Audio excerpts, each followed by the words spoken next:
All right, here we go with Adopt Responsibility number 3. I'm Caleb Landis here with Matt Whedon, and today we're going to be talking about our personal journeys of adopting responsibility so far in our lives. I'm 26. You're 25? 26. Oh, both 26. All right, here we Yeah. go. Okay, sweet. So both 26. Looking back over our last years, mostly since we've known each other. We met here in Hawaii when I was 19, and I think you were 18. So Yep.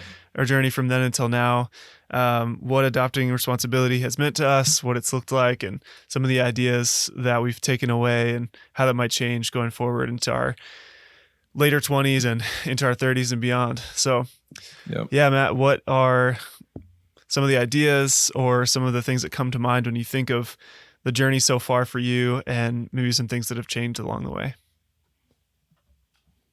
Yeah. Okay. So when I first came to Hawaii, I was 18, and like a week after that, or 2 weeks after that, I had that big kind of life altering encounter moment where we were in that prayer meeting, and I was standing at the back of the room. And the way the meeting was, so we were in this volunteer Christian program, and this particular meeting was about a lot of inner healing stuff. So the way that meeting had been set up, they had all the girls at the front of the room, and we had been dealing with a lot of inner healing wounds and stuff to do with our dads and our moms. And at this time was this moment of women and all these girls in the volunteer program who I just started becoming friends with. They were all at the front of the room, and they were dealing with a lot of wounds, I'd probably say is the best word, wounds from broken relationships and ways that they had been treated poorly by their dads or their uncles or their, men in their life and stuff like that. And so I'm 18, I'm at the back of the room, and they had all the guys at the back to just pray over what's going on and stuff. So I'm standing back there, and I was just feeling so like angry because I was hearing all these girls like praying and crying and like weeping and all this stuff, and standing at the back of the room. And I was so just disturbed at the darkness that was represented there, and just the darkness in the world, really, and especially the darkness around how men mistreat women and that kind of stuff. And so I was praying, and I was so like, I just started to get like really angry, and I was like shaking. And anyway, to make a long story short, it became a really life altering encounter, because what happened was I was praying, and I felt like as I was praying, I felt like I thought of the words, or I felt like I heard the words. So I had been praying, God, would you rise me up as a difference maker in the world, and as someone who would bring purity to the world, and as someone who would make a difference in the area of how men mistreat women and all this stuff. And would you rise me up? Would you rise me up? And as I was saying that, I felt like I heard the words, then rise up. And I had my head down, my eyes were closed, kept my eyes closed, but I like looked up, and in my mind's eye, I just saw this like picture of a big knight like standing in front of me. So I knew exactly what was happening. Like I felt like I was being almost like symbolically in my vision or in my imagination, whatever you want to call it, knighted to fight on behalf of these women who are at the front of the room crying. And I'm so just touched by what's going on. So as I'm looking at this knight, I'm like, okay, so I kneel down on the ground, and I kind of in my mind's eye see this knight knight me with like a big sword. And I felt like something around the idea of I'm being knighted to make a difference in this area in the world. Part of that being to be like an example of what it means to be a man and to treat a woman properly, and then part of that being to look after and to be like the protector and the sheepdog of women who had been abused or whatever. Anyway, So, but it was very kind of foggy and fuzzy, but it was crazy. And it was so real to me in that moment. So after that prayer meeting, I went to the side of the room and I was just sitting there kind of like shaken from what had happened and wondering like, okay, was this a real thing? Did I imagine this? What's going on? And still feeling so touched and so kind of driven on the inside by this experience. And so as I'm on the side of the room, I'm going, holy crap, what just happened? Is this real? God, if this is like you trying to communicate with me, you have to like, I would love for some sort of like confirmation or, you have to like confirm to me that this is something, because I knew that it felt so real, but I knew that it had the potential to be something to really direct the direction of my life. And, cause 18, I'd been, just finished high school, didn't have a great direction, spent a while working just in, blue collar jobs. And I didn't want that. I wanted to live for something larger or something. Right. So anyway, so we finish our break and they call the men to the front and they say, all of you men, I want you to line up.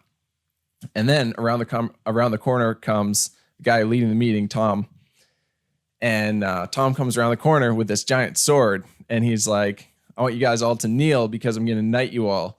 And I'm going to call all of you men to be the difference makers in the world. And basically everything that I had imagined was the meaning of my knighthood. And so I like grabbed the guy next to me, Yaman, this guy that we were in school with. I'm like, Yaman, I just met him, Yaman, this vision I just had, blah, blah, right? And so I was like, okay, this is a confirmation enough for me. I feel like this is a direction that the Lord is giving me for where to spend my life, where to direct my life. So yeah, like I said, that was just after we met. That led into over the next months. I learned about a lot of the like really dark, evil things that happen, especially in Asia around like human trafficking and sex work and all that. And I didn't really grow up knowing about that, but I learned about it mostly over the course of the rest of our program there. And when we were in South Africa together, and I was so just moved. Like, I can't believe this kind of stuff happens in the world. And why is nobody doing anything? And I'm like, okay, well, this is something that would be worth me giving my life towards and spending my, these young years of my life when I have so much energy and will and just filled with that kind of desire to change the world. Right. So that led me to, I got on a film team. I ended up going to Nepal. That's where I met Shawnee. That's where I met my wife. She had been there. And as soon as I met her, like she was already doing the work that I had imagined myself doing. She had a house with maybe like I should know this, but maybe 4 to 7 young Nepali girls, most of whom came from dance bars or cabin restaurants, which are basically like brothels disguised as local restaurants. And a lot of these young girls who had been in just the worst situations imaginable. And she was kind of trying to give them a hand up to kind of get their life in order. And anyway, so I met her and I'm like, okay, this girl's legit. Things she's doing is exactly what I want to be spending my life for. Had to go back to Hawaii to finish editing, but eventually a few months later I could pursue Shawnee. And pretty soon after that we were dating. We dated a few months, engaged a few months, and we were married by the end of that year. Around the same time that you got married, just prior. That was 5 years ago. So we've been married 5 years. You haven't yet. You're getting there. And everything changes after that 5th anniversary. Just kidding. One day I'll understand. Yeah, one day you'll understand. Once you catch up. So yeah, anyway, so we spent the next few years in Nepal and we developed a not-for-profit, and we had a business that funded the not-for-profit, and kind of had a whole bunch of things setting up. We were there through the earthquake. We were there through the border blockades. And then in 2017, can we pause on that and yeah, and expound on that a little bit? because those were some crazy things to be living in Nepal during.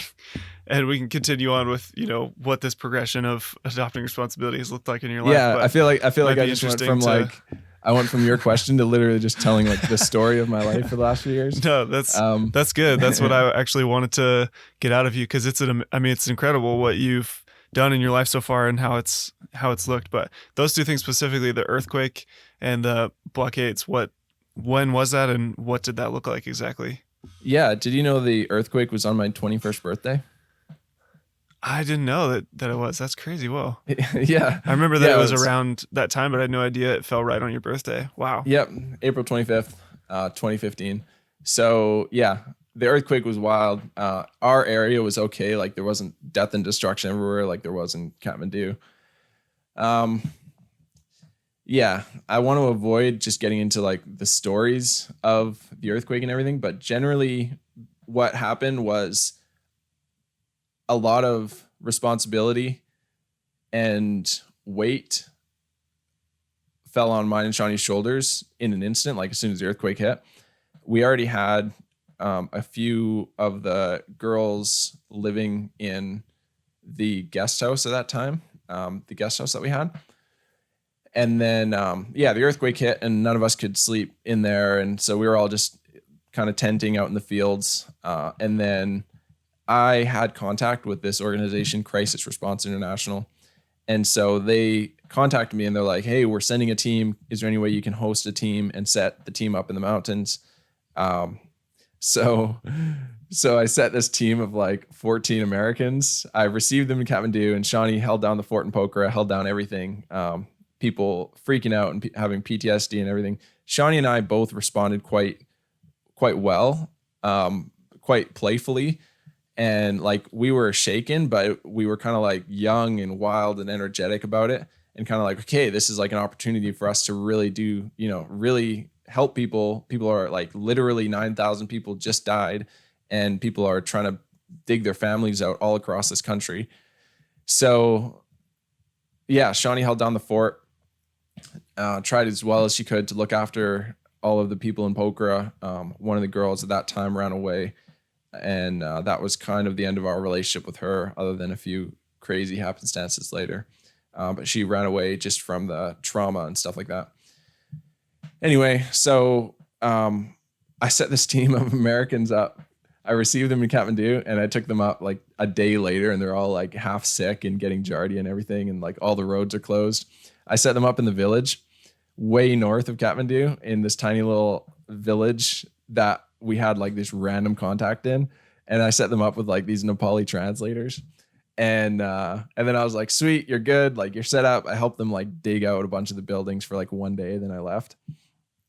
And then the second earthquake hit and nearly flattened that entire village. And all of those Americans, like within a day or something, had the embassy fly them home, and left all the Nepalis there. And they were all No traumatized. way. Yeah, I read this article from Whoa, one of I didn't them. remember this. Yeah, so I read an article from one of Dang. them in America, and it was this article of this woman, this poor woman, who had gone to Nepal to try and help with the earthquake, and she was like in this tiny village which was almost flattened, and the roads were closed on both sides, and they had to get a helicopter from the embassy to get out. And anyway, so they called me. I was on the lake with Shawnee at that time, and they called me after the second earthquake, and they're like, hey, so we're leaving. We have the embassy coming with a helicopter. This was just after the second earthquake. And I was like, okay, so you're going to get the translators back home?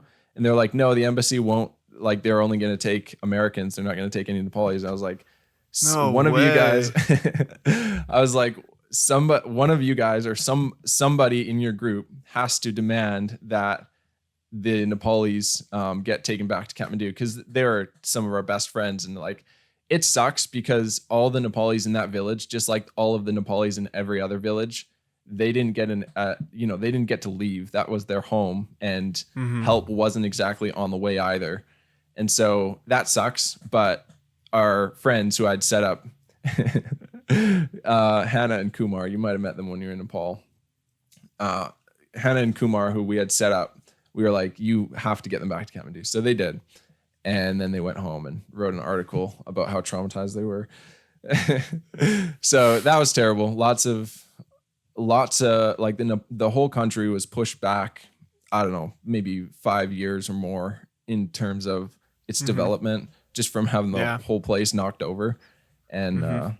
yeah, it was terrible. The place is so corrupt. I read or I heard, I think it was the UN estimated that about 3% of the donations from other countries actually got to Nepalese, 97% or something like that.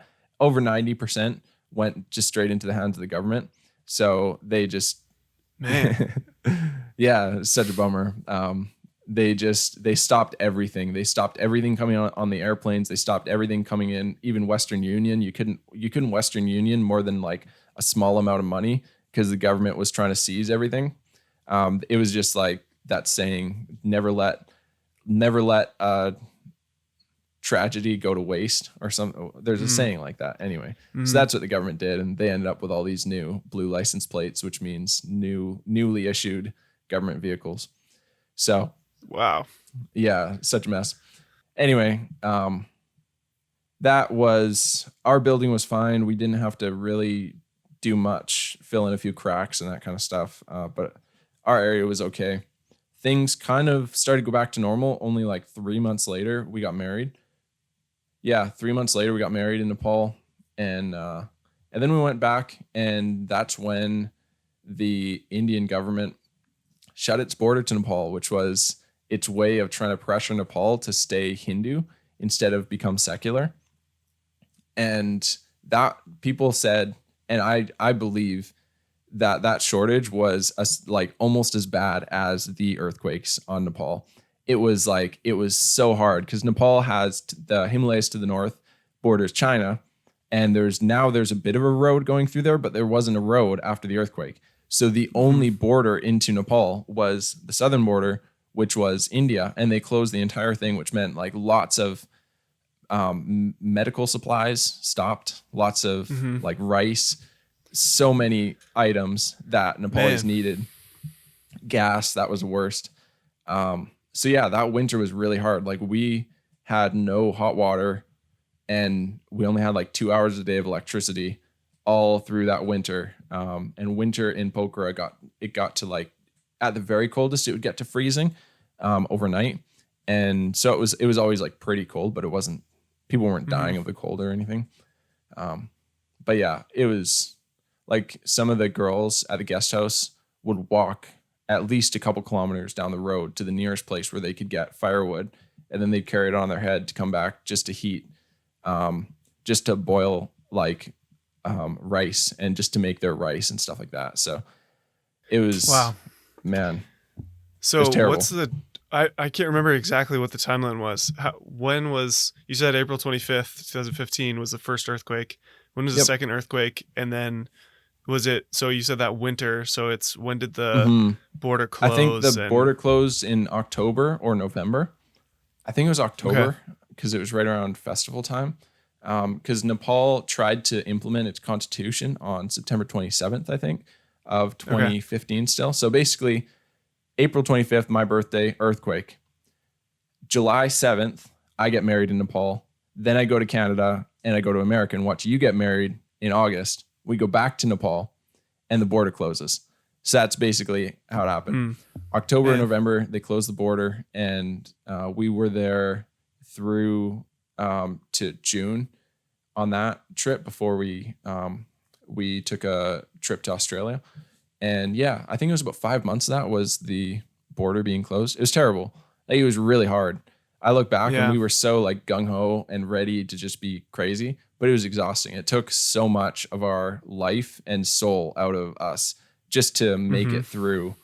And meanwhile, we're trying to like start all this stuff. And yeah, it was really hard on the country, hard on us. So anyway, but then, like I said, 2017, everything changed a lot. So we were really only there a couple of years, married, and then we started to feel like, oh, that's what happened. I should mention this. I don't know if I've told you this. The reason that we chose to adopt the time that we did was because we went into marriage and we knew that we were like, okay, we want to have biological kids, but we want to adopt kids. And but we don't know how we should do it. Like, this is such a huge thing. We feel like we want like some sort of input beyond just like, okay, we're kind of feeling like having kids now, let's just start trying or something like that. Yeah. And so we were like, okay, we had a bunch of debt from the business that we had got in Nepal. We had like, I don't know, $21,000 or something. And we're like, okay, we don't know how many years it's going to take us to get out of this debt. We were living on a budget of like $500 a month or something like that between the two of us. And we're like, we don't know how long it's going to take to get out of this debt. But whenever we don't want to go into adoption in debt. And we know that adoption is really expensive, so we can't really do that anyway. So we prayed one day and we're like, okay, God, this is with you. And the minute that we're out of debt, whenever that is, whether that's right now or in 5 years, we will start trying to adopt. And then we found by like the end of the gas shortage time, we paid off like every extra $50 that we had, we put straight to the debt. We just send it to straight off the debt, right? And all of a sudden we had just chipped away at it to the point that somebody gave us a whole bunch of money at one point for our marriage, and we're like, that's going straight to the debt. And anyway, kept chipping away. And then all of a sudden we like made the last payment. We're like, holy crap, we're out of debt. Holy crap, that means we have to start like looking at adoption. And so we did, and that's what led us to, we basically found out, it took thousands of emails and stuff, but hundreds, I should say. And we found out that we were not able to adopt from any country in the world other than the only path for us to adopt was from foster care in Canada. And so we're like, sweet, that's what we're doing. And so that led us here in 2017. And then the process started of matching, and they ended up matching us at the very beginning of 2018.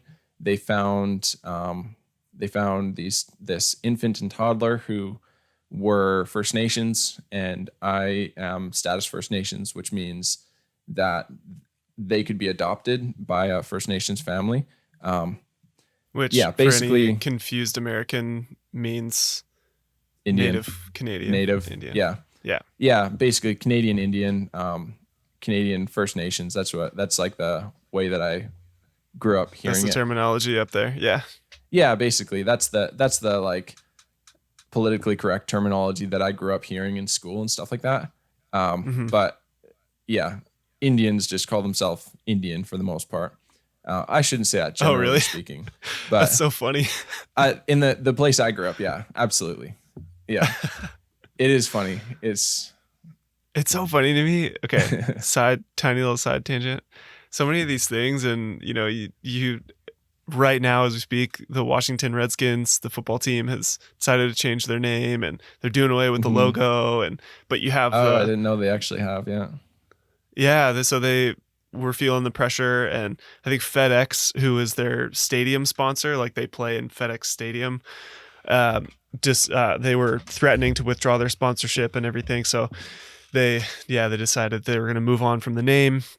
And people thought they might just change the name, but they came out and said, actually, we're going to change the logo too, which is a picture of this, it's a really cool logo. It's a strong looking Native American like chief with the, like feathers behind his head. And so it's a sweet logo, and it was designed by an Indian guy. It was designed by a Native American.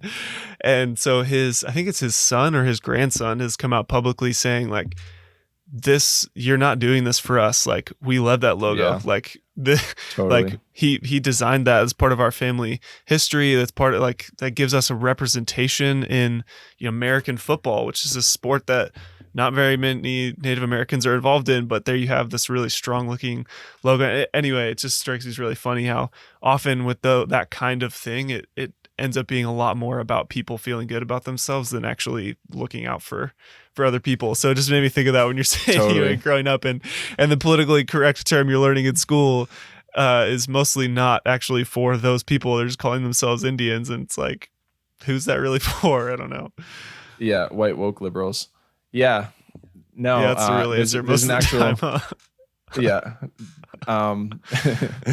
there's no what was I going to say? Oh, there's a legit study I should find. Maybe we can cover it on here at some point. There's a legit study that I heard Jordan Peterson talking about in a lecture at one point, and he was just kind of laughing about it because they did a big poll about, I think it might have been in Canada, a big poll about proper phrases. Do you Mm-hmm. prefer the word Indian, Native, First Nations, or Indigenous? Mm-hmm. And basically it was broken down into like who voted, and something like 5% of, oh, that's what the poll was. Part of it was like, are you offended by the word Indian? And Okay. only 5% of status First Nations were offended by the word Indian. And like 60 or 70% of college age students or something like that who are not First Nations were Mm-hmm. offended. So yeah, that like the fact that it was a legit study is, I think that's pretty comical. But yeah, I should Man, find that that. We could is. cover it. I mean, yeah, it's really cool that they proved that. I mean, that's been my suspicion, or every time I hear about something something like that, or people being offended by certain terms, um, it's just so funny. It's weird stuff. Anyway, this is getting off track. We'll come back to that at some point. Maybe not today, but we'll talk more about that eventually. But anyway, back on track. So the only way for you to adopt was because you are a status First Nations, and you Mm-hmm. realize that the best option for you guys, or the only option maybe for you guys, is to adopt in Canada and be adopting other First Nations kids. Is that right?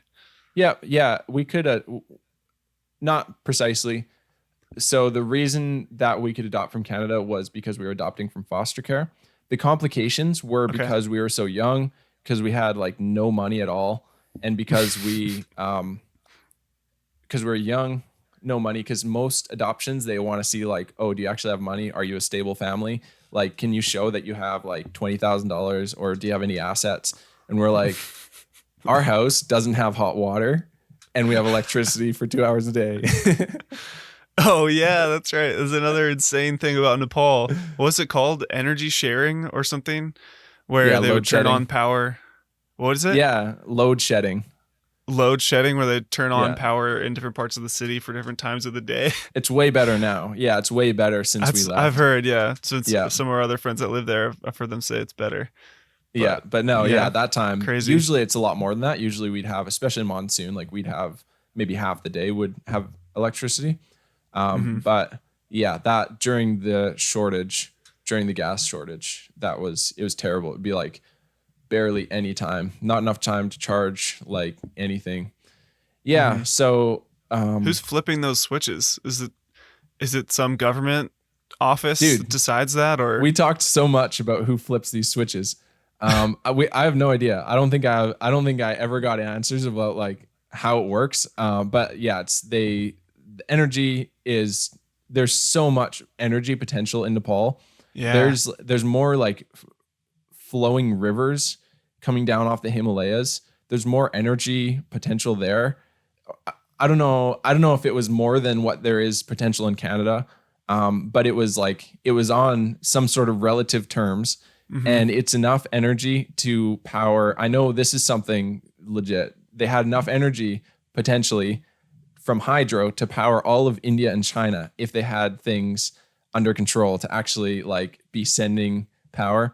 And a lot of people Wow, have gone there. Countries have gone there. man. Organizations, the UN has gone there to try and set up that industry, but it's always just fallen to corruption, just Hmm. like everything in Nepal. Um, anyway, Wow. yeah. So the reason that we could adopt from Canada was if we adopted from foster care, because it basically didn't require anything else. And then the other complication was that I'm Canadian and Shawnee's Australian, and Hmm. so we were always going to be doing an expatriate adoption, but it was always really confusing where like I would be eligible to adopt from Ukraine, but Shawnee wouldn't, or like stuff like that. And then Hmm. also some other things where we were really young and we were also married for a short amount of time. Lots of countries would say you have to be married at least 5 years or 10 years. Oh, okay. Yeah. Wow. So we first started trying to adopt from Nepal because that made sense. And you can't really. Then we tried India, China. Anyway, ended up finding out pretty much our only open door here is to adopt from foster care in Canada. And we're like, sweet. Because I'm native means that, so basically in BC, there's like 1,000 kids waiting to be adopted. At least there was in 2017. It was right around 1,000. And of those kids waiting to be adopted, which means their rights to their birth parents are permanently terminated, of those kids, about half were First Nations. But Wow. of the First Nations kids, it's really difficult to adopt a First Nations kid to a non-First Nations family because the government's trying to keep First Nations kids in First Nations culture. And so of their, that's another kind of politically correct thing they're trying to do. I've talked about this to a lot of foster parents and social workers and stuff. And all of us seem to agree this is a really stupid idea. So I haven't heard any of the people who think this is a good idea. But basically, they're trying to keep First Nations kids in their First Nations culture, which means so for Joseph and Hope, for our kids, they wouldn't have been able to be adopted probably still now. Like they would probably be at least, I don't know, 5, 7, I don't really know, but a long time of them trying to match First Nations kids with a First Nations family.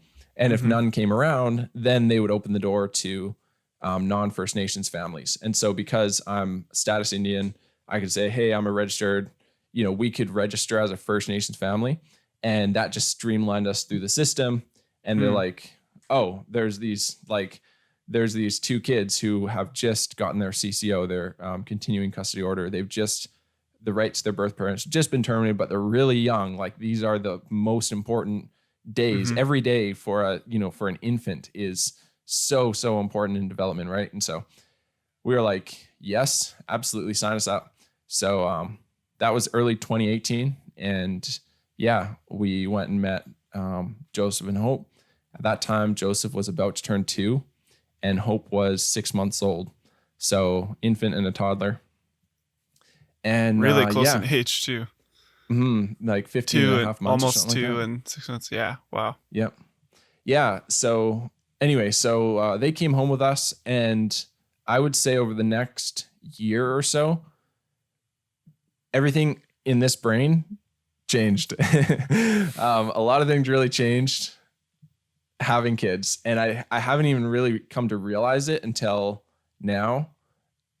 I would say, to summarize the change that's happened, is a lot of the ways that I thought I should act before were not deeply rooted enough to get the results I was hoping for. I was hoping that I could kind of strive to be like a great man of nobility and just completely make a difference in the world.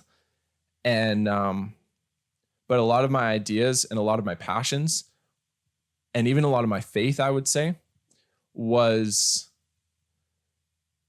really strong, but it was like really hard and solid, but it was around the surface, if that makes sense. It wasn't as deep as it needed to be. And so I had a lot of aspirations before having kids and before kind of the transformation that I've had in the last few years. I had a lot of aspirations to be great. And I would say what's changed is that right now, my focus and my goal is not to one day be a great man, but just to be a good man and to be good today and one day at a time and every day to be good. And yeah, I really like the admiration that I feel towards men who I see, especially older men, especially really like Ravi Zacharias is the perfect example of this in my opinion. You look at him and he's not eccentric, but there's just this deep goodness to him. I would say that kind of encapsulates the change that I've had of I need to stop trying to be great, and I need to realize I need to start like being good, just like we've talked about, from the inside, and taking just focusing and just worrying about having things in here settled, and then out from there I can actually do things that are going to receive the results because I have the ability and I have the wisdom and it's grown from the inside out. So yeah, part of that would also be like value for stability. When I was in Nepal and stuff, I had such a value for wildness. I had such a value for like running the extra mile and doing crazy things. And I think that's actually a really wise strategy for somebody in their early 20s to just figure out how far they can run and how hard Mm-hmm. they can work and what kind of capacity they have inside of them. I think it's actually really useful to push yourself, maybe even to burnout, and just to touch the heat and see like, okay, so that's my limit. Um, I don't know if there's other reasons to be afraid of that, but for me, that was really helpful. Even though some of the burnout was really hard and stuff, I feel like I have such a good understanding of what I'm capable of because I reached that point. Mm-hmm. So yeah, I would say then was such a value for wildness and accomplishing things. And now I have such more of a value for stability and like it's not to me, it's a better thing for me to be buying this house and adopting these kids and sending them to school and having a little world here that they can fall into and be safe, and have a dad who's like secure and a dad who's really solid and who's going to be there for them, and have a family that's really healthy. And all of these things are so much more important than can I develop this not for profit to reach an extra 10 people in the next year. Mm-hmm. So yeah, it's a real conflict. But that's been the transformation for me. Part of that has also been just ways that my life has like ways that the track I was running on wasn't grounded, ended up with me and with our marriage and all like basically every aspect of my life totally falling apart over the last couple of years. And so I think that plays into a lot of the transformation as well. Just seeing like, okay, this model is not good enough for sustained like family and sustained life. And this model is not good enough. I need a new model, and it needs to be way more stable. It needs to be way deeper rooted. Yeah, I think that's the best language I can give to those kind of transformations. Yeah. Wow, dude. I just am so struck. I mean, obviously, I know you. You're one of my best friends, and I, I think I've probably walked more closely with you than probably anybody over these Mm-hmm. last years that we're talking about. But still, to hear your whole story set up in a timeline like that, and that's obviously we didn't cover every single thing, but generally the progression Mm-hmm. of what your life's the outworking of your purpose and your attempts at taking on responsibility and making a positive difference in the world. um, it's really amazing. I just was thinking that whole time, like, man, I'm so pumped that Matt's my best friend. Like, like this dude's amazing. And yeah, I just think you have such a unique story for, being 26 years old and having, I mean, it sounds like you think about most people who just have gone to college and started their first job, and by the time they're 26 have kind of, that's basically all that's happened is they've come out of college and had those experiences and then started into their first job, and now they have a few years of experience there. I'm not, you know, nothing in me is looking down on that, but that type of life experience compared to what you just described is Mm-hmm. incredibly different. And so I think, what you probably have a lot of authority to encourage people in is just going for it and seeing Mm-hmm. seeing the change that you want to see in the world and just going after it for a little bit, especially in your early 20s. And Yeah. that's something I've always seen, and I'm freshly struck by it today, but I've always seen that in you as just somebody who's on it, and you're, have this mindset of life is short, we'll rest when we die. Like, Yeah. let's go for it. And I mean, it sounds like that's kind of evening out a little bit, and you're kind of, I don't know if you would say that your approach has kind of developed some wisdom in understanding Mm-hmm. where the pitfalls are with that, and now kind of Yeah.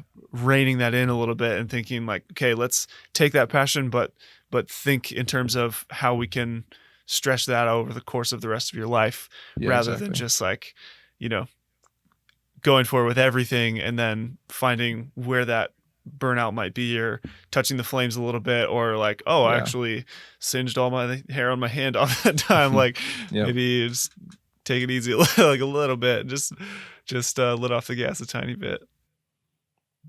Yeah, absolutely. Yeah, that's really it's really nice to just hear your reaction to that. Yeah, I think that's right. Trying to keep the good of that kind of rest when we die, like run for it, try and make the difference I can while I'm here, while I'm alive, and before I'm Hmm. gone, and I'm just the memory of an old great grandfather, right? Um, but trying to keep some of the good of that, but also be like, okay, well, the switch is now there's these kids, and this person doesn't live me. I don't live for me now. I'm a dad. Like that's in some ways, that's like, I think I need to, the right way to look at that is um, to not make it a God, but to realize that's almost like my primary role in the world. Hmm. I'm a husband and I'm a dad. Hmm. It's about who I am and what I do for and towards other people, and basically my family is like the people that it actually matters for. And so it's like I was just thinking about this yesterday with Joseph. I was playing with him and I was just thinking about like how, oh dude, something happened and he was really hurt. His feelings were really hurt, and I was Hmm. comforting him, and I was actually challenging him to do something. I was challenging him to eat something he didn't want to eat, and he wasn't able to do it. And he started to cry, and I could tell he was crying because he wanted to, like, he was trying and he couldn't, right? And so he started to cry, but his feelings were really hurt that like everything had gone down the way it did. It sounds little, but at the moment, like it was real tears. Yeah. And I was just like, okay, like you don't need to eat that. It's fine. I had some smoothie stuff that he really liked to eat, right? And I was like, okay, son, I just want you to eat this. And I just sat and comforted him a little bit. But I was just thinking about how I was trying to remember what it's like to be a really young kid. And obviously you can't remember, as useful as that would be sometimes. But for him, it's like I am so much of his world, and he represents so much of the future of everything, like of my life, of his life. Like this little soul in this cute little body is developing, and it's so important that he develops well, but I am such a key factor to that. I was just realizing that yesterday, like, man, like it's weighty. It's like, holy Hmm. crap, there's so much responsibility I have to do this right. And Hmm. yeah, in a lot of ways, like I think it's really useful to look at things in that way. And that's where the shift happens, is like, oh crap, like all these things I wanted to do, they are secondary. They're Hmm. secondary. I'm a dad. Like who I am to Joseph is more important than what I can do. So Hmm. obviously not just Joseph, also Hope and any future kids. Yeah. But yeah, so that I think that's a huge transition that happens when you have kids. Have Hmm. you like, do you feel like, I know your kids are a bit younger, but do you feel like that transition has been developing in your own kind of heart as well? Yeah, being a parent changes everything. It's true. I remember I was asking this question around the time we got married because I just kind of wanted to have a little bit of a grid for the future. And I was talking to people about if it was a bigger transition to go from being single to married, or from just being a married couple to having a kid and being a full family with children. Mm-hmm. And I can't believe that people just didn't laugh at me when I was asking that question. Because when you just get married, I mean, the level of responsibility you have in your life ticks up maybe like 5 or 10% overall. Like just I mean, not really. Like if you really stop and think about it, like you take an oath and you're committed to this person. Like it is weighty things. I'm not trying to make light of marriage. Like it's a huge, value. And I think I probably think of marriage on a level that most people don't, in terms of its severity and its, you know, the the sobriety, even like surrounding the covenant of Mm-hmm. marriage. But still, I just, asking that question, I can't believe I didn't get laughed at, because it's, the responsibility that you have from, yeah, like I said, being single to being married, maybe it's like 10% increase or something.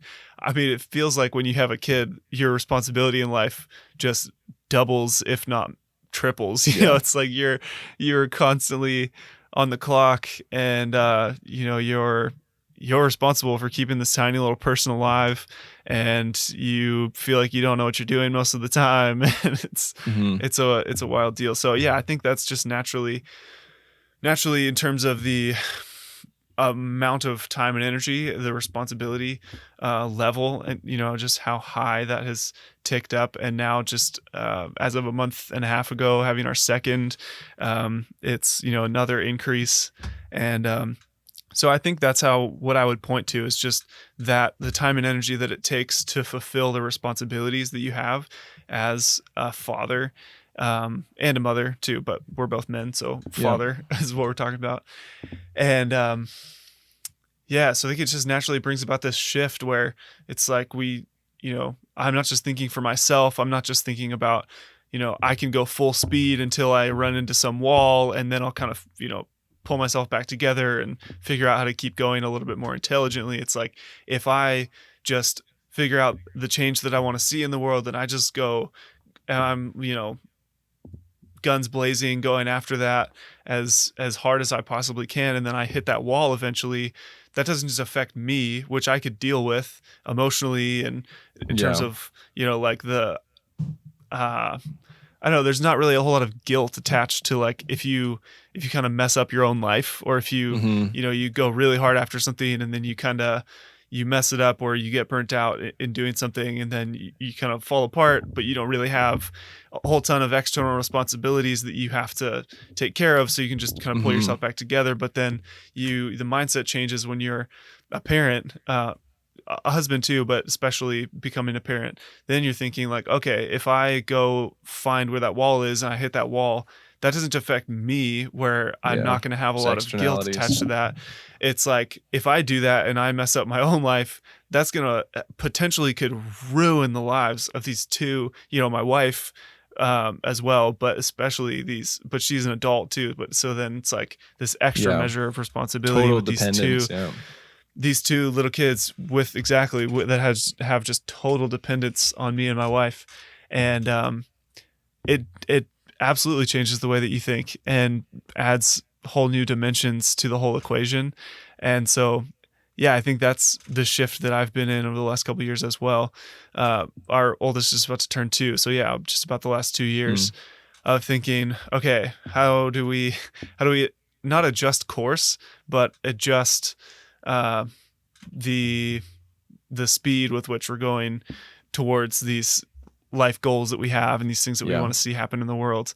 And even the steps that my wife and I are taking to develop ourselves into the kind of people who are going to see the fruition of these dreams. So yeah, huge mindset shift for sure in the last couple of years. Yeah. Yeah. That's so good. Um, yeah. So why don't I'd love to kind of hear then from there, backing up really. I'd love to hear from your side what the journey of taking responsibility and the value for taking responsibility, how that's developed over the last few years. Oh, and I will also ask you to stop moving your headphone cord around, because it like dings around on everything. And I don't think I'll be able to remove those noises in post. So You got it, sir. Here we go. How's anyway, that? yeah, yeah, it's good. Yeah, so why don't you just get into some of yeah, what adopting responsibility, how that's developed, and the ideas have developed in from your side. Yeah. So I think we started when you first came to Kona, Yep. Hawaii, to do this Christian discipleship school that we've talked about. So I'll start there too. So I had this plan of taking a year off between high school and college. I had prayed a lot and actually fasted and as Christians, that's something we do sometimes, is set aside some time to fast and pray and seek God, for answers, or just give ourselves some space, and implement that spiritual discipline. To a lot of times the idea is to either gain authority in some kind of area or to hear answers from God on a big decision or something like that. So as a senior in high school, I had done that. And I would say, yeah, really this journey of taking responsibility started then, when I remember praying prayers like, God, I don't really want to have my own plan for my life. I just want to do your plan for my life. And so I think that kind of set me on this path of, ultimately, I want to live a life of service, and I don't want to just do the things that seem nice to me, and even a lot of the things that get celebrated a lot of the times in Western, but especially American culture, of just making a ton of money, being as, successful by economic standards as you can be. That just always seemed empty to me. And by that time, I had had enough experience personally with God, and my faith was, I guess I would say, deep enough to where that was the posture of my heart, was praying prayers like that and seeking that kind of direction for my life. So we'll go into the details of that, but through a number of different events that happened during that period of fasting and praying, felt like the answer I was getting back from God was to take a year off and to go do some kind of international missions program where, I could go and find somewhere to serve. And through Youth with a Mission, this organization that we both showed up in Hawaii to be a part of, and have the opportunity for some personal development, some teaching that I could, spiritual teaching I could benefit from, and then also opportunities to serve overseas, which I was really excited about. So yeah, showed up, and that was the plan. Like I said, just taking a year off. But 3 weeks into this program, I kind of took stock a little bit of what was going on, and I just realized this is just so much more meaningful to me than going back Yeah. and starting into a college degree. And again, like I said, it wasn't like I thought less of people who were going to go do that, but I just felt like at that point in my life, for me, that giving myself to full-time service of something, like just voluntarily saying, I'm putting my own selfish ambitions on the shelf, or really just throwing them away and saying, Yeah. I don't really care that much, like what happens with my life financially or status wise. Like, I'm just not really interested in those things. I just want to serve, and I want to make a positive difference in the world. And so I just decided that my year off of between high school and college was going to be more than that, and then I was just going to give myself to serving with Youth of the Mission, to this overseas service. And so yeah, that was this first 6-month program happened. That's when we became close and traveled to South Africa together and had our first mini attempt at serving overseas and figuring out what that was going to look like. Had some interesting experiences, saw some poverty like I had never quite seen it before, and things that just really, I would say, solidified this idea that I wanted to just give myself in service to make the world a better place, and not go after my own dreams and what might come up if I was just thinking for myself. So I signed on for some more of that, and so I came back to this same organization in Hawaii, and the next thing that happened was a huge hurricane hitting the Philippines. And so we had both just come back to Hawaii at that point, and we were in this leadership development program through Youth of the Mission here. And this huge hurricane hits the Philippines, and a bunch of men and were in our program were just thinking, how can we see something like that happen in the world and not respond to it? And so it was just kind of, the word was going around like, hey, we're a lot closer than mainland America to this problem. It's, maybe this is falling to us. Maybe this is our responsibility. Maybe we need to respond to this.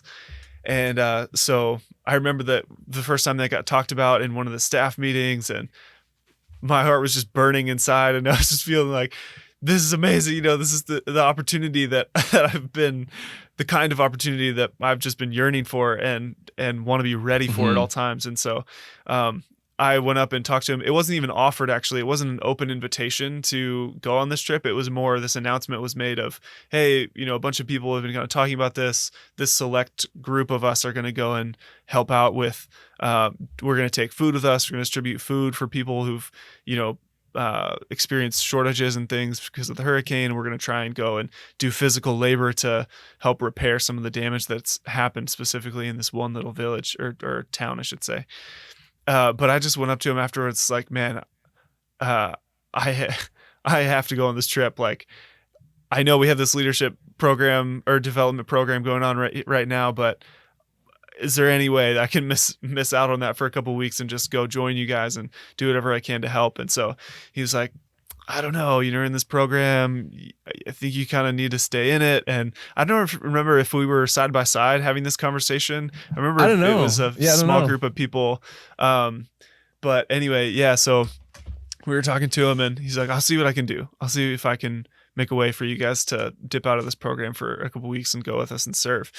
And so yeah, that happened. We got the green light and shipped off to the Philippines.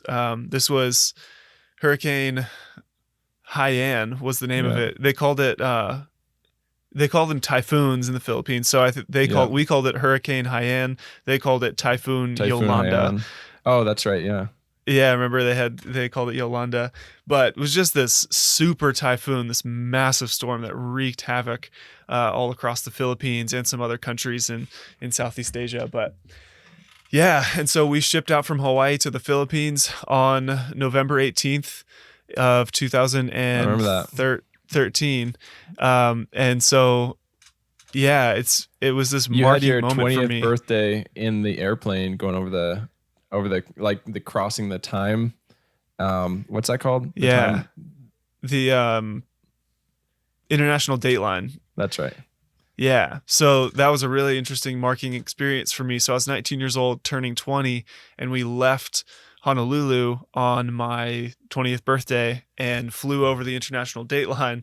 So my birthday got cut in half because we flew into the next Yeah. day, which is Yeah. really interesting. And so, yeah, I remember being on that plane ride just thinking, I've totally found what I want to do with my life. I've totally, I'm just turning 20 years old and I'm on the right track, I guess, is what I Yeah. would describe that feeling as. And it was just this, not pride, but just satisfaction that I was giving my life to something outside of myself, something bigger than me, and something that was going to genuinely be a help in the world and be, make positive change.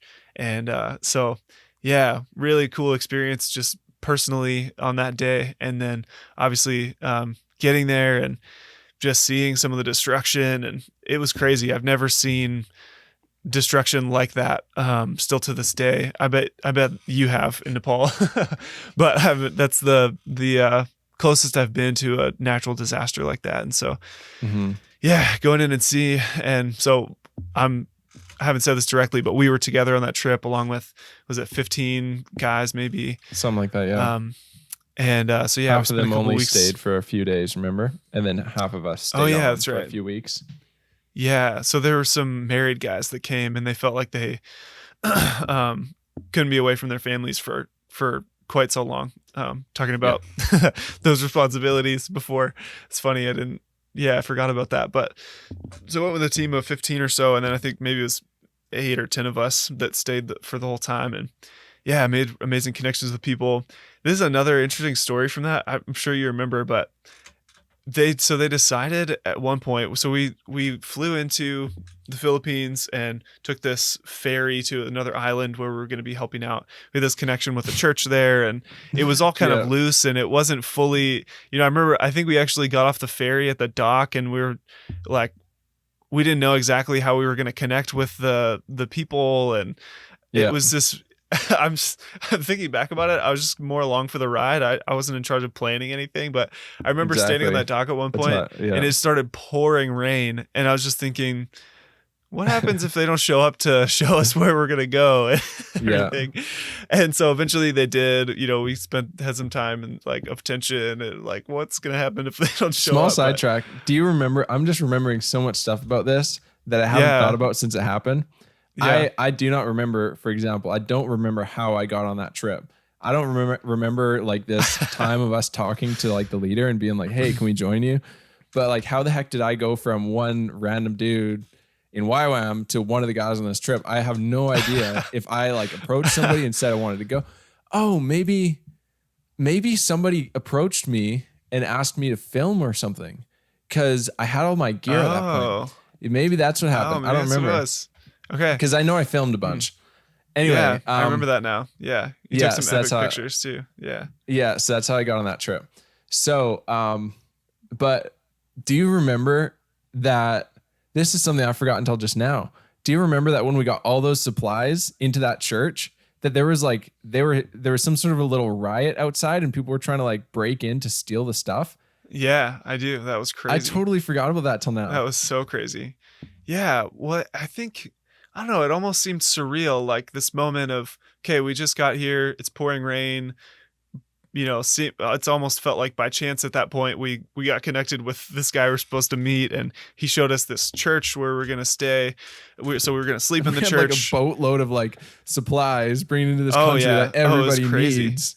Oh Yeah. yeah, it was nuts. We had all these bags of rice and canned. Was this like we had sardines? I think was the Yeah. main other thing, and Yeah. yeah. So we finally get to where we're supposed to go. I don't even remember how, but the right transportation comes for all these supplies, and we get them back to the church, and we're unloading, taking the stuff inside, and everybody starts seeing what we're doing, and they're like, We want that. What are these? What are these guys doing? Like, where are they taking this stuff? Why is it going inside the church? Why can't I just take that?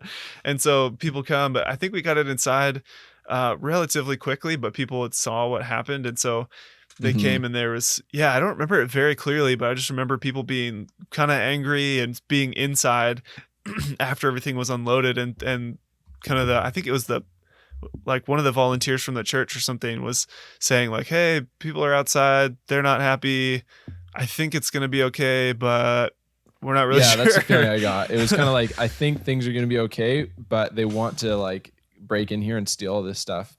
It was Yeah. something along those lines. When we got there right at dark, it was dusk when we Yeah. got off the ferry.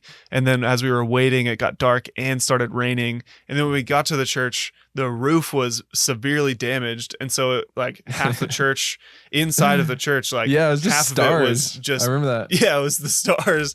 It was just pouring down rain inside the church too. So we're like, all right, cool. Let's find a place to sleep on this concrete floor and get up tomorrow and see what we can do to help.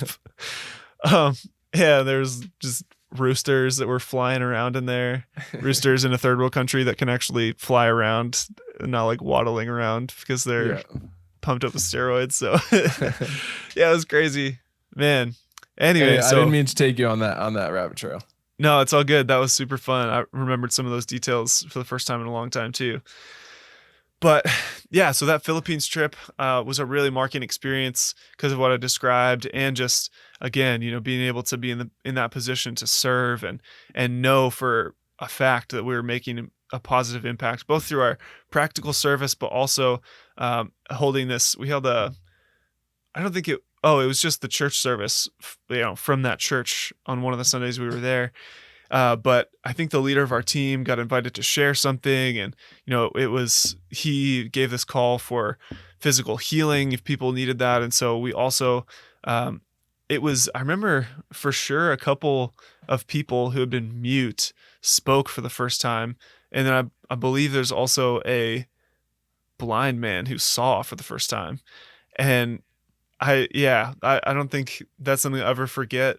This one older lady who didn't really speak English, but through a translator was getting asked like, hey, did you see what happened?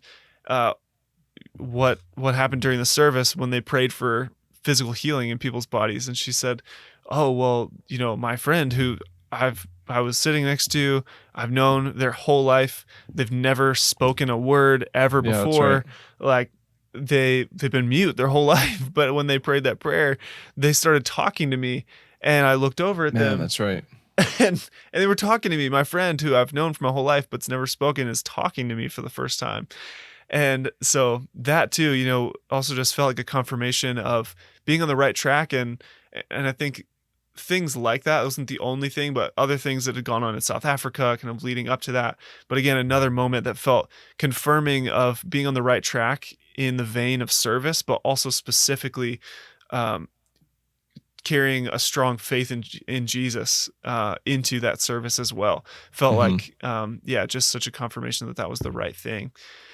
And so, yeah, throughout that year, 2013, really just solidified for me kind of a direction, I would say, and lots of other personal moments. I would say I would call them encounters or interactions with God. A lot of the time where I felt like I was hearing his voice, speaking things clearly to me and giving me direction and purpose for my life. And so taking all those things together into the next year, I feel like I couldn't do anything else at that point. I didn't want to do anything else. I just was so content to be serving Yep. and in that capacity. And so yeah, from there, the program that we showed up to do, that 6-month program, kind of the initial service program that a lot of people sign up for. I joined staff of that program. And so instead of just participating in the outreach that was part of that program, now it was my job to plan those outreaches. And so that first year took a team of students. How many do we have? I had me and some co-leaders of this service team. I think it was maybe 18 people or so, close to 20 people that we had, and we went to Nepal. Um, Yeah, I feel like it and was 18. I feel like you guys were 22 in total. is that right? Okay, I feel yeah, like, I that don't know. sounds about right.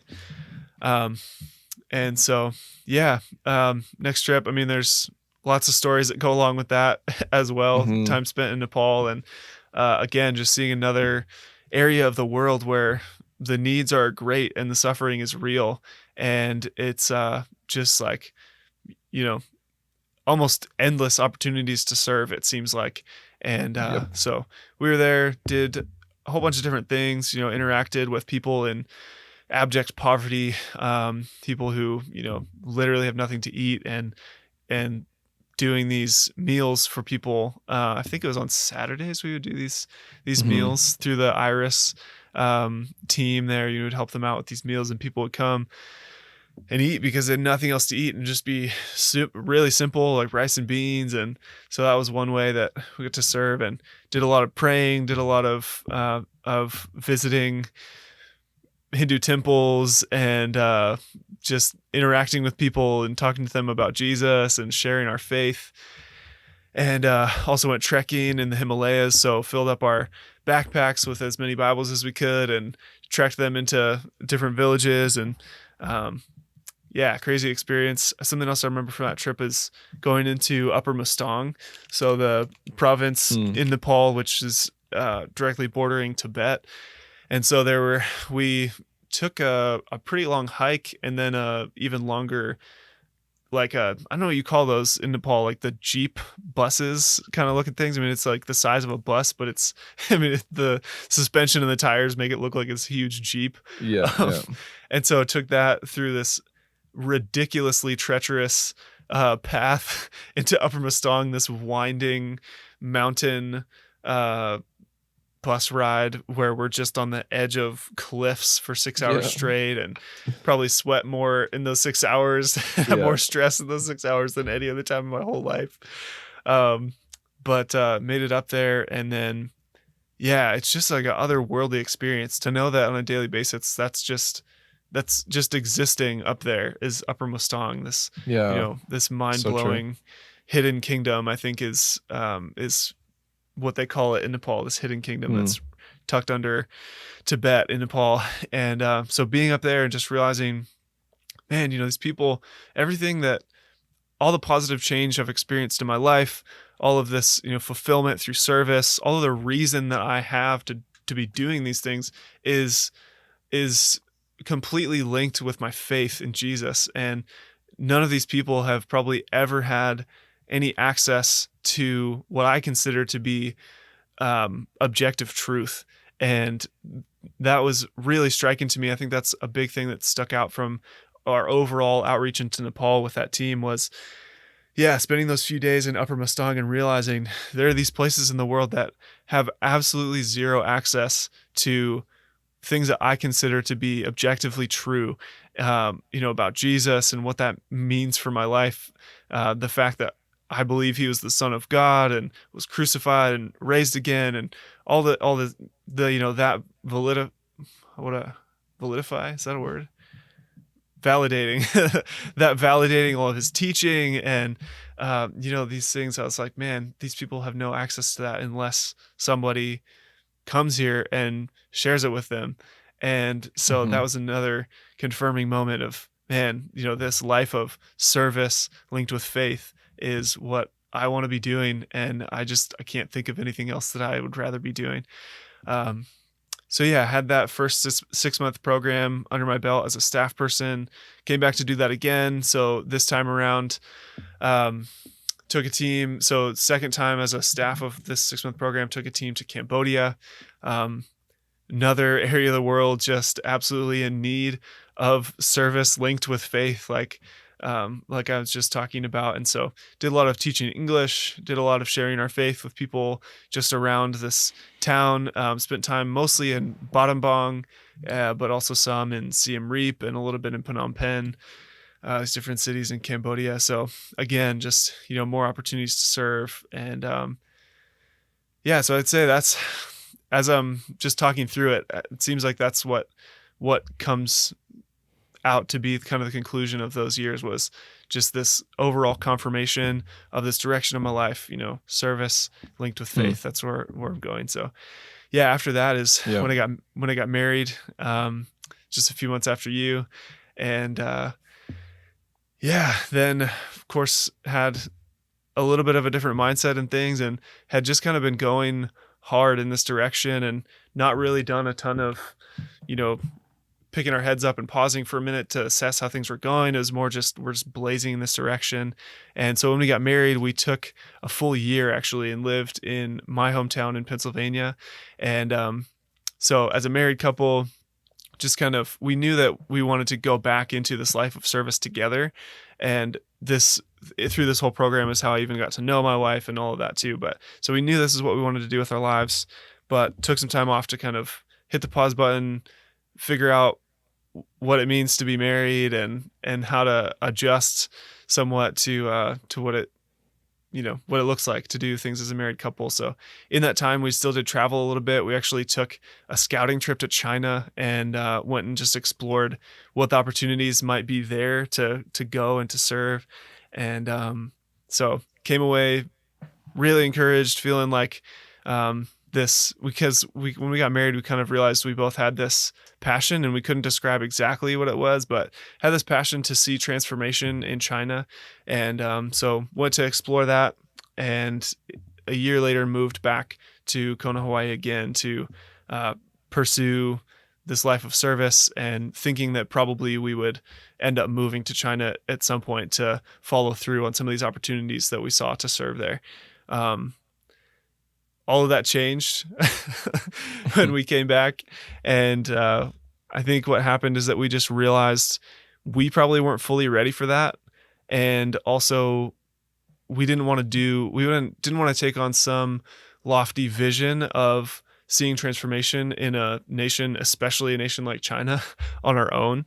And we felt like if we just left this program and this organization here and just moved to try and pursue that we would probably end up in an unhealthy situation, or that we just felt like we probably couldn't do it on our own. And what we envisioned was going somewhere with a team of people.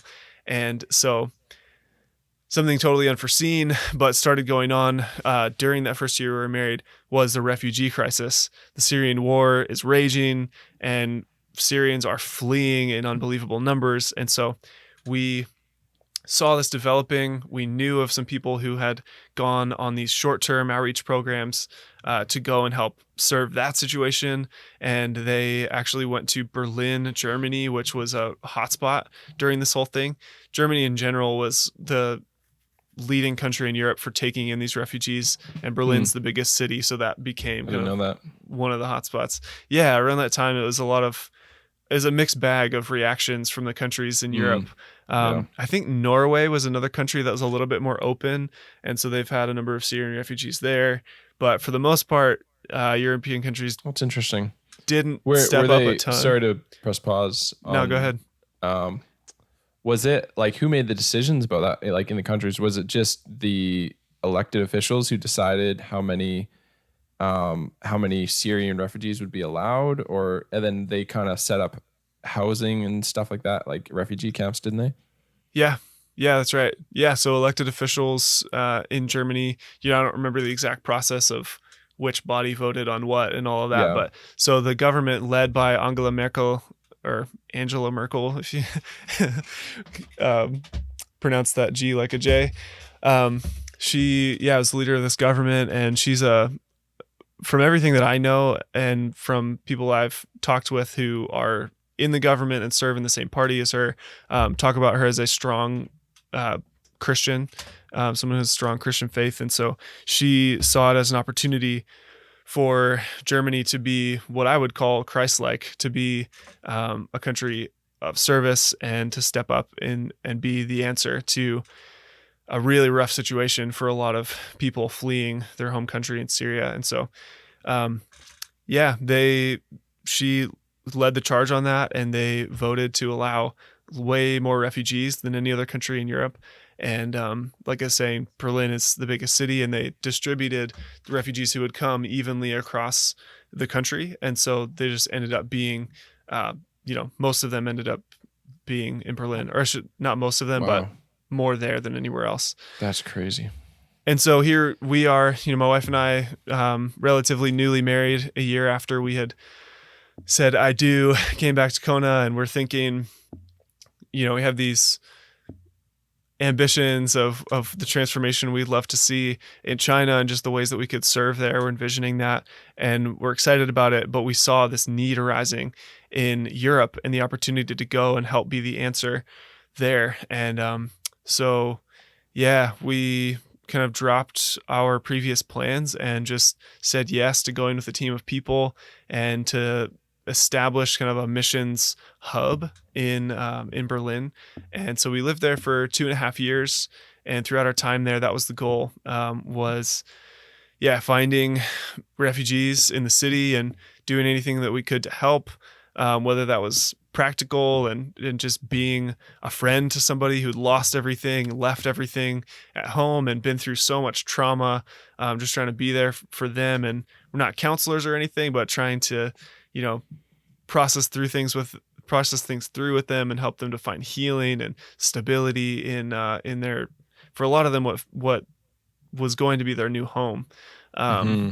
A lot of people, we talked to almost everyone. I think I remember a survey being done there at one point. It was 94%, if I'm remembering correctly, of Syrians that wanted to return home eventually. But the longer we were there, the Wow. more it's like, I mean, how long can you just bank on that? Given the situation and how incredibly horrible that situation was, and the Hmm. government even, um, you know, really, really abusing their own people. It's like there's no promise that they'll ever be able to go back to that. So a lot of people were in this hard situation of, we need to start thinking of Germany potentially being our new home. And that's a hard thing. I mean, you just imagine some crazy war breaks out in Yeah, America and totally out of your you have to control. leave here. Yeah, completely out of control. Your hometown is just bombed to the ground, and there's Yeah. missiles landing all around you every day. And it's like, okay, at some point you're just going to decide to get out of there for your safety, your family's safety. And then where do you go? Wherever you can go. And so Germany is one of the few places in the world that you could go as a Syrian refugee. So all those people had come directly from that reality into living there. And so, yeah, that was kind of our lives there for a while, was just trying to figure out what we could do in the chaos of that situation, to just be of service, to be helping people. And of course, like I've been saying over and over, service linked with faith. And so, of course, I believe a lot of the answer for people, even having to walk the path of forgiveness of, towards your own government, towards a lot of your own countrymen, um, there's a lot of forgiveness that needs to take place in order to move on from something like that. And so, yeah, I think for people who needed to walk that path, sharing our faith was really key, because you need a reason to forgive. And I think, what I see really strongly in Jesus' teaching is that it's always more powerful to forgive. It's always more powerful to walk the road of forgiveness and mercy than it is of judgment and anger and bitterness. And Hmm. so, yeah, tried to walk with people through that whole process and befriend them and invite them into our faith and having reasons to forgive and get settled in this new country. And so yeah, that was for 2.5 years, living in Berlin, going through a little bit of a crazy process ourselves, just moving overseas and getting settled there ourselves and all of that. So that was another interesting aspect, was at the same time as a lot of these people who've come from this traumatic experience, we are willingly coming to this. Berlin's a crazy city in and of itself. So coming to this wild city, of our own free will, just wanting to serve. And so being also new in a place like that kind of gave us this common ground. Obviously not with the trauma, we came willingly, they came out of necessity, but kind of ended up as newbies in this crazy German city together. And so found some Hmm. camaraderie around that, found some common ground, and we're able to relate. And so, we're learning German and they're learning German. So, Hmm. and we're trying to pick up a little bit of Arabic so we could communicate. And so it's like, if there's no English, sometimes there was, but if there's not, it's like, say just a few things in Arabic to kind of like loosen the mood a little bit and kind of show like, hey, I care about connecting with you. And Yeah. then a lot of the times was able to carry on conversations in German, which is really unique. I'm an American dude who obviously English is my first language. There are these Syrian people who Arabic is their first language. And here we are together, both foreigners in, Germany of all places, communicating through German. Really, really unique and interesting times. So yeah, as I look back on it, absolutely no regrets through all of that. I can't imagine not having done that now. And so yeah, my wife and I served there from the summer of 2017 until the fall of 2019. And so we've just come back to Hawaii now. Felt like our time there was finished and that God was moving us on to our next assignment. So just came back to Hawaii last September and are here now, wanting to still continue on in this same vein, this life of service linked with faith, and seeing what kind of opportunities arise for us to continue to serve that way, and to help to launch other people into those assignments and champion them in what they feel like they want to give their lives to. So Hmm. that's where we're at. Yeah. And in the midst of that, halfway through your time in Berlin is when you guys had your first, and Right. you had her in Berlin, right? Yeah. August of 2018. So about halfway through our time. Oh yeah, just about two then. Yeah, so she must be right about now. Last month, she was the age that Joseph was when we met him. Wow. That's crazy Yeah. to think, man. So that would have been her last month. Yeah. Man. Yeah, it's crazy. I feel like I have the same feeling, probably similar feeling as what you had, listening to me kind of share, especially when everything's just lined up so concisely. It's crazy.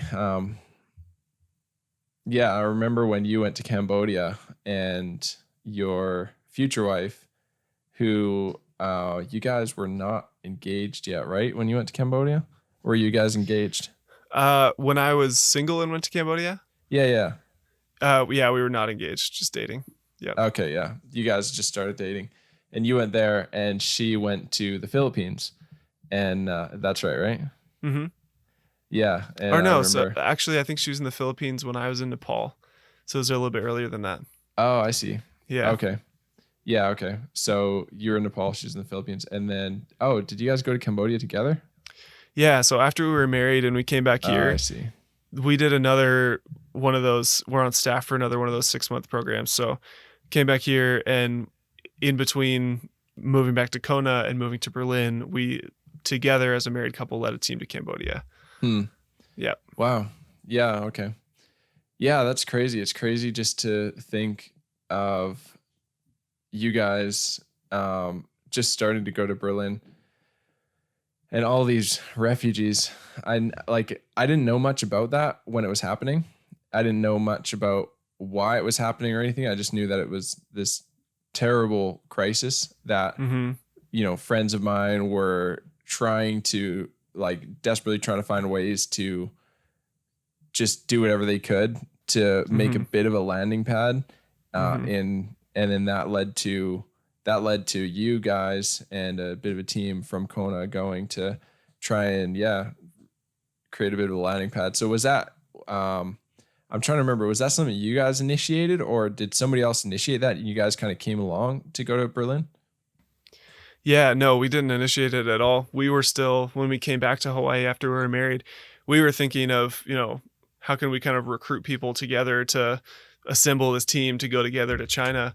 Hmm. And that was the mindset. But just what was going on globally at that point, uh, inspired different conversations, I guess I would say, here, Yeah. about ways to serve. And so, yeah, there were actually a few different assignments. And so, in that summer of 2017, leading up to that, the conversation was around a specific few opportunities to send longer term teams, because we were used to, a lot of people in our organization do these 2 to 3 month outreaches, but we were thinking of how can we send people out for multiple years, to serve in some different areas.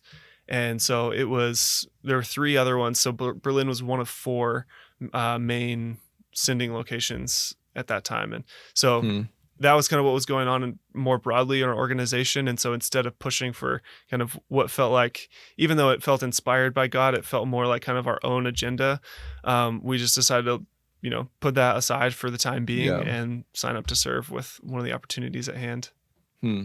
Yeah. I feel like that's such the picture, you know, the attitude for you guys as a couple, but for your whole team to come together and just decide that we're going to go and do whatever we can for people who are in some of the worst situations in the world at this moment. Um, I feel like that's such a good picture of just the word like responsibility, especially the idea that we've talked about. Um, that responsibility is like we need to take responsibility for ourselves, but there's also a lot of problems that we haven't caused that Mm-hmm. bother us or that we can do something about, Mm-hmm. and that we can actually take on responsibility for those things as well. That's such a good picture of that. Was there anything? Was there anything else that you were wanting? Like we don't have that much time left.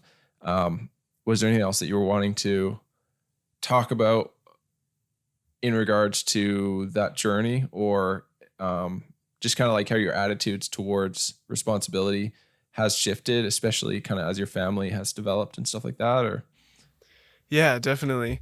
I think that you were getting at something really important earlier when you were talking about, entering your 20s with these lofty goals and these great expectations, um, and kind of honing that back in a way of, having the goal being a good man, a good husband, a good mm-hmm. father. Um, I would say a lot of things have happened in me to make that change. Uh, Not even necessarily very consciously. Like haven't really taken the time to write that down or articulate that very clearly, but that's definitely, I think, what's gone on with me too. In talking about all these things, traveling to these different countries, having these different experiences, I was still really young doing all these things. Like when I led a Mm-hmm. team to Nepal, I was 20 years old. Yeah, that's So, crazy.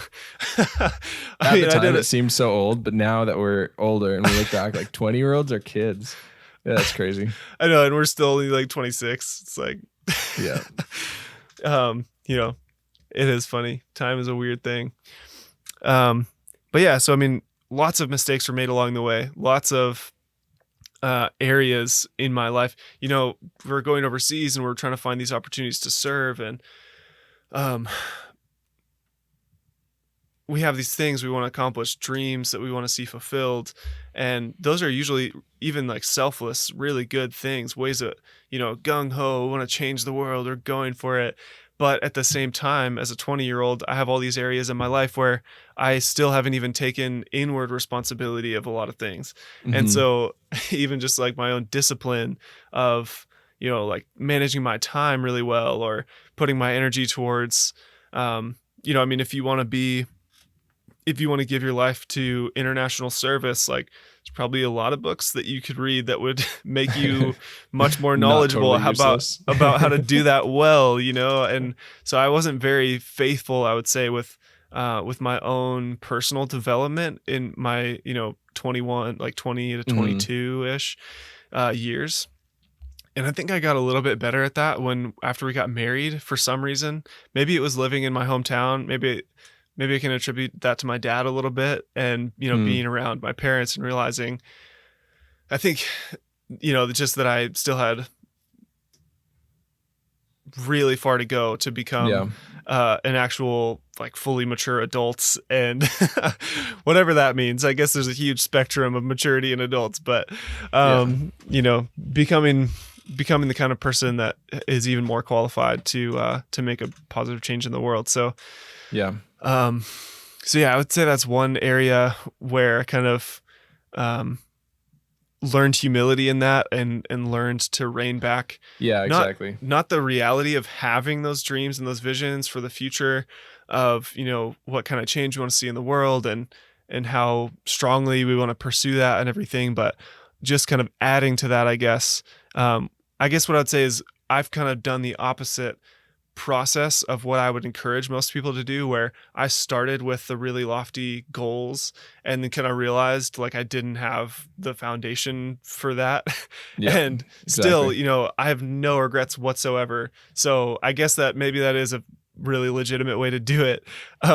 But my encouragement to people would be, if you can, if you're humble enough, if you're teachable enough, then see this opportunity in front of you. If you're 20 years old, or if you're just heading into a new phase in your life, even if you're older, maybe you're 35, but you're just now coming into this realization of, okay, I want to actually start to take responsibility in my life in a way that I never have before. It's okay to think about the big and lofty things, but start from square one, start from the Hmm. basics and take your first baby step in that direction of, rather than like me trying to lead a team of young people to Nepal and be useful and actually helpful, rather than, just Yeah, like this needy team hurting of. people as you try to help them. Yeah, exactly. Exactly. Yeah. Which, not to say that that's all that happened. I think I can see areas where that happened from me personally and from other people that Hmm. I led on teams overseas. But overall, I think it's still a net positive. I think there's definitely Totally. still way more good that was done than any bad.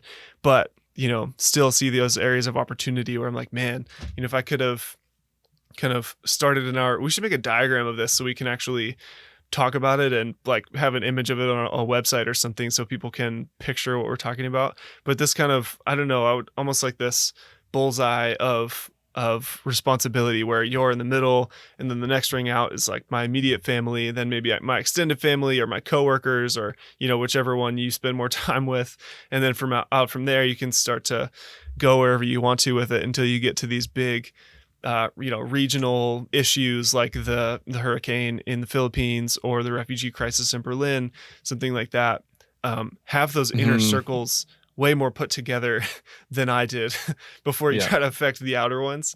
And so I'd say, yeah, that's been a big kind of backtracking of, okay, it's awesome that we went for it. It's awesome that I, tried to make a difference and legitimately did make a difference in those outer circles, but also it's really important for the future that I get even more solidified in those inner circles of the bullseye. Yeah, totally. I hear you. Absolutely. I feel like it's not even it doesn't even have to be such a linear thing. Like first you do this, next you do this. It's more like a Sure. Yeah. Yeah. perspective thing. And I think no matter where people are, so even if it's a 20-year-old who's about to lead a team to Nepal, somebody in that same position, it's Hmm. just I feel like honestly, I feel like you did that a lot better than I did overall. Just like as a very general sense of my life versus your life and our attitudes and stuff. I feel like you were just a lot more stable would be a good word. And just a lot more like concerned with doing things in that proper order and keeping things in better perspective, I think, than I did. I feel like I feel like the perspective change that I needed so badly would have been like somebody to just hit me and be like, dude, these are awesome ideas you have, but like your thought life is crap, or you have no discipline and you can't even wake up in the morning. Like, how do you think you're going to like change this city?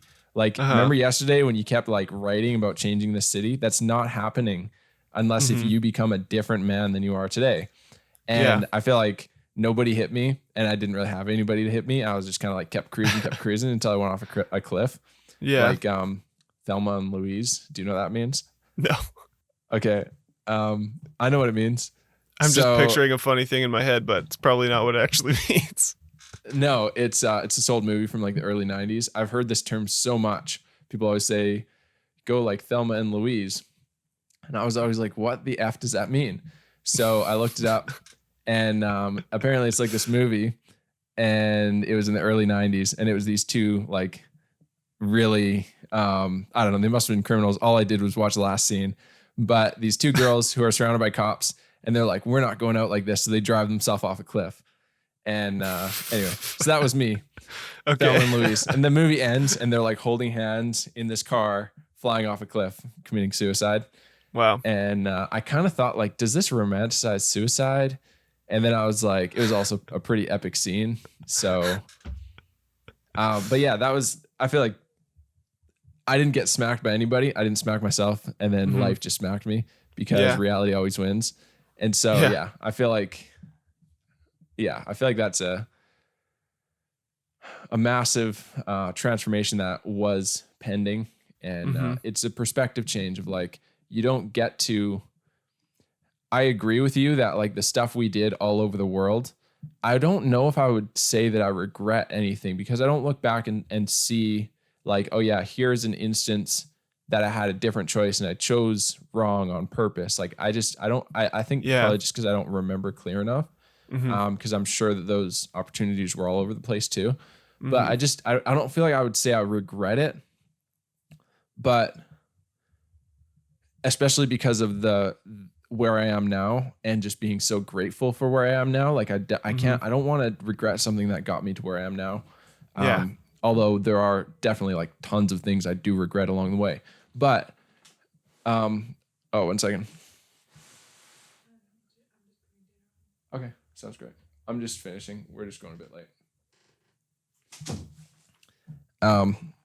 We should finish in a minute. Get a visitor to the studio. Yeah. So, what was I saying? Yeah, like I don't feel like it's necessarily wrong to have the ideas that we had and kind of the way that YWAM and stuff like that does it. Like at least somebody's doing something, at least somebody's going. And so just because now I have a different perspective, I don't look back at that and say like, oh, that's the wrong way. And people shouldn't do things that way and shouldn't, send a bunch of like 19-year-olds to have these grandiose ideas of changing the world. I don't think it's necessarily, I just don't feel like it's wrong.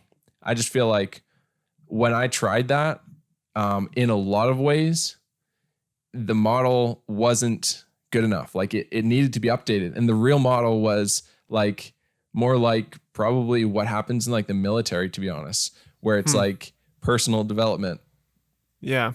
Boom. Here, you need to clean up your own life. You need to become a responsible person yourself. You need to learn mental fortitude. You need to like all these things, and just writing things deeper and deeper and deeper inside of you, like become like a well inside of you that if you go and have people draw water from you, you actually have something there. So yeah, like all I'm trying to say is I don't feel like it's like definitively that's the right model versus the wrong model would be like just going out as a 19-year-old. But I definitely know for me, I didn't know how to fix the problems in Nepal. And I look back and I can like in some visionary way, I could probably make it sound so romantic and amazing and beautiful, the things that we did in Nepal.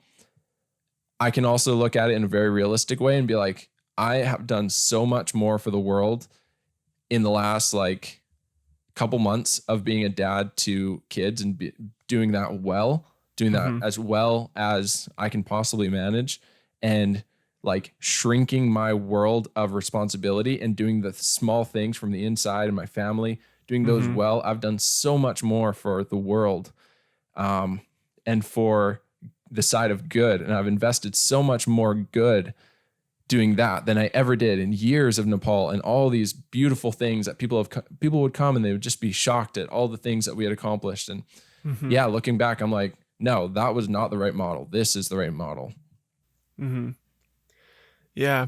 Yeah. I think going back to kind of that target of responsibility too, like you're saying, it's not, okay, my personal responsibility is at the center. So I spend a year on that before I focus on my relationships with my Mm-hmm. family, before I focus on my relationships with my coworkers. I mean, it all happens at the same time, but it's a, it's a priority list, I guess, or Yes. it's a, Yeah. it's a way to understand the priorities. And so it would be so much better for someone to just be the best person that they could be, take the most responsibility for your own self that you can. So just going throughout your day. So, whether that means personal development, learning, just taking good care of your house and the things immediately around you. And if you're walking on the Mm-hmm. street and there's trash there, pick it up. Like, those, Yeah. those things that are just almost, internal, and thought life too, like it being really intentional with, taking your thoughts captive and having self-control, all those things. Mm-hmm. It's not that you need to focus on that for a set amount of time before you move on to the next thing, but it'd be way better for you to get really good at that for the rest of your life Yeah. than to have that be wildly out of control and just trying to do whatever you could to fix the economy or something, Yeah. or, Exactly. trying to dream up ideas of clean energy for the future or something like, Mm-hmm. um, and you see sometimes where people, these geniuses, have breakthrough on those levels of things. Like Steve Jobs is a person coming to my mind. I don't know if this is a great example or not, but somebody whose personal life was in shambles for most of Yeah. his life, died really early. And I think it would have been really cool to see Steve Jobs when he was 70 and to see him still leading the charge of innovation in electronics and computers. So anyway, I think we're about out of Hmm. time, but I think we've come to a really good conclusion. Really good. That was so fun just talking through that. I feel like I'm more pumped on your life than I've been in a really long time. Just like seeing it for what it really is, talking our whole way through it. I'm like, gosh, we're just so close that I don't stop and think about it all the time. But I'm like, dang, Yeah. I'm so privileged to be just good friends and challenging each other and provoking each other to greater heights, and it's Yeah. fun. Yeah. Which is now this podcast. This Yeah. is a way that we can pursue that priority list. Man, I feel the same way. I feel absolutely the same way about you. So just glad to have you as a friend. A lot of I think this is like a far, like from a distance looking at my life. And I reckon it would be pretty shocking because you have been so like closely involved in every day, just hearing about like the crap I deal with about this and like my struggles with that and, all the ins and outs of my life. Yeah. So I think that's a good spot to end. And anything else you want to say here or what? No, just say, man, let's take this conclusion of thinking about this bullseye, and I think our kind of the lesson we could draw out of our stories from these first 7-8 years of adopting responsibility in both of our lives would be to lay the groundwork as you're pursuing these big and lofty things. Have this dream out in front of you, have this idea of how you want to see change in the world, but start from the first baby step, and go and go after things, especially if you don't have kids, especially if you're not married, like do a little bit of the adventuring, do a little bit of the just giving yourself to something that feels important and good, and take responsibility on some of those. I don't know if I would call them, they're not higher levels. The further out levels are the things that Mm-hmm. are, further out on the priority list as it relates to you, Yep. and do the things in terms of personal discipline and time management and all of that. Like, don't waste your time. That's another thing that I'm still learning this. Like, it's just so easy to have little escapes, especially when you do have increased responsibility where you're a husband and a father. So easy to have little moments of escape where you just kind of check out mentally, if you're just entertaining yourself by watching like a movie or a TV show, or just doing something that's ultimately not meaningful.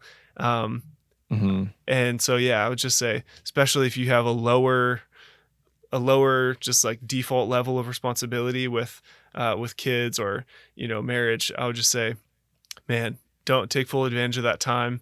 And if you are in a situation like us with a higher level of responsibility, just as a default, even more so, even more important for you to manage your time well, and to be a learner, and have conversations with people, be respectful, be humble, learn from other people who are older and wiser than you, and yeah, focus on those layers of responsibility, and give yourself to something and go for it. Yeah, absolutely. And then maybe if you can do all those things as well as you can for many years and develop into a high capacity, high octane person who just smashes, then maybe you can actually go solve some of the problems that are complex. Maybe you can become Yeah. a repairman of a massive cruise ship, which you could have never done. That's a metaphor. That's not like a literal like job. what what Cruise ship what repairman. I'm trying, yeah, exactly. Cruise ship repairman. If you could just get that job, you're good. Um, no, what I'm saying is like these bigger things on the further rungs of this bullseye, they're so complex. It's like trying to fix a cruise ship. Like you don't just go out and do it. So Hmm. maybe if you can develop yourself to a higher level, maybe you can go out and you can actually not be useless at Hmm. those things. So Yeah. Yeah, for that's a sure. good spot to end. All right. Thanks, man. Sounds good.